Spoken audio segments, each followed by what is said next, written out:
గతంలో గురుకులాల కోసం అక్కడ సీటు దొరకాలంటే భైరవీలు చేసే పరిస్థితి. మాకు దొరకలేదని చెప్పి బాధపడాల్సిన పరిస్థితి. కానీ ఇలా గురుకులాలను పంపిస్తే పిల్లలు శవాలయ్యి వచ్చే పరిస్థితి. ఫుడ్ పాయిజన్ ఎప్పుడు ఎక్కడైతుందో తెలియని పరిస్థితి. సో అసలు ఈ ప్రభుత్వానికి చిత్తశుద్ధి ఉందా ప్రభుత్వ పాఠశాలపై?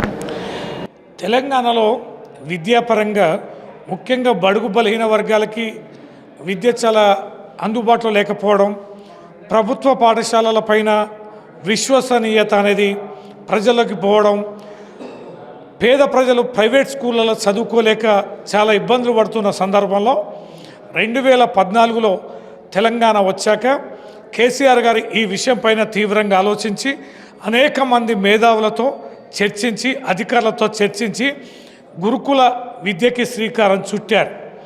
దాదాపుగా 1000 గురుకులాలు బీసీ, ఎస్సీ, ఎస్టీ, మైనార్టీకి సంబంధించిన 1000 గురుకులాలను స్థాపించడం జరిగింది. ప్రతి గురుకులంలో కూడా 640 మంది విద్యార్థులు హాస్టల్లో ఉండే విధంగా, తర్వాత దానికి సపరేటు టీచర్లను ఇంగ్లీష్ మీడియం చెప్పగలిగే రిక్రూట్మెంట్ బోర్డును కూడా పెట్టడం జరిగింది.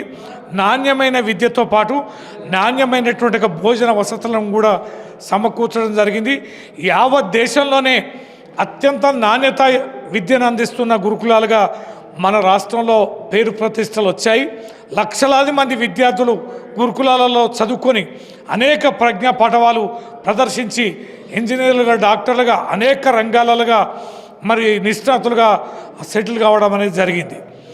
అంత అద్భుతంగా జరుగుతున్న గురుకుల వ్యవస్థ మొన్న ఈ ప్రభుత్వం వచ్చాక, కాంగ్రెస్ ప్రభుత్వం వచ్చాక ఈ 11 నెలల్లో అటువైపు పోయిన వాళ్ళు లేరు, మాట్లాడిన వాళ్ళు లేరు.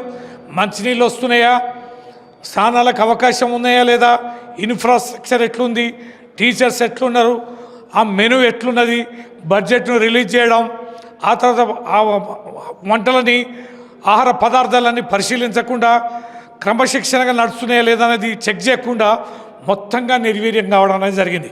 ఇవాళ రాష్ట్ర వ్యాప్తంగా ఇలా మనం బాసర చూస్తున్నాం. ప్రతిష్టాత్మకమైన విద్యాలయం 6000 మంది పైన ఉండి యూనివర్సిటీ స్థాయిలో నడుస్తున్న బాసర రోజు నిత్యం అల్లకొల్లలు.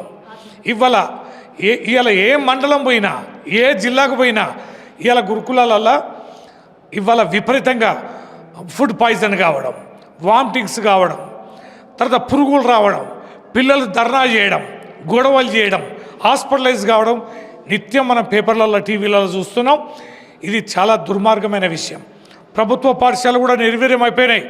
మన ఊరు మన బడి పెట్టుకున్నాం, 6000 కోట్ల బడ్జెట్ తోటి మొదటి దశ పూర్తి చేసుకున్నాం.